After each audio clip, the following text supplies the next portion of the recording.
റിയാദിൽ സംഘടിപ്പിച്ച പാരിസ്ഥിതിക പ്രതിബദ്ധത ഫോറം 2024 സെഷനുകളിൽ രാജ്യം സ്വീകരിച്ച പരിസ്ഥിതി സംരക്ഷണത്തെക്കുറിച്ച് സംസാരിക്കുകയായിരുന്നു സൗദി ദേശീയ waste management centre CEO doctor Abdullah Al സിബായി.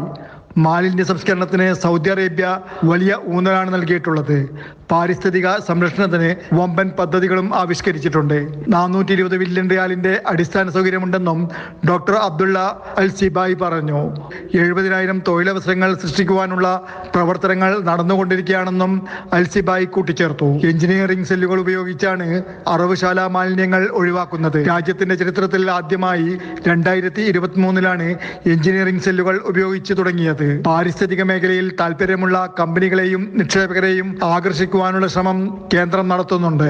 വിവിധ മേഖലകളുമായി ചേർന്ന് പാരിസ്ഥിതിക പ്രതിബദ്ധത മെച്ചപ്പെടുത്തുന്നതിന് കേന്ദ്രം പ്രവർത്തിച്ചു വരുന്നുണ്ട്. എല്ലാ സർക്കാർ മേഖലകളിലെയും പാരിസ്ഥിതിക പ്രവർത്തനങ്ങൾ വിലയിരുത്തുന്നതിന് ഒരു പദ്ധതി തയ്യാറാക്കിയിട്ടുമുണ്ട്. റിയാദിൽ നടക്കുന്ന 24ാമത് എൻവയോൺമെന്റൽ കംപ്ലൈൻസ് ഫോറത്തിനോടനുബന്ധിച്ച് 6 സർക്കാർ ഏജൻസികളുമായി തന്ത്രപരമായ നിരവധി കരാറുകൾ ഒപ്പുവെച്ചിട്ടുമുണ്ട്. Jafar Ali Palakkode, Mathrubhumi news, Saudi Arabia.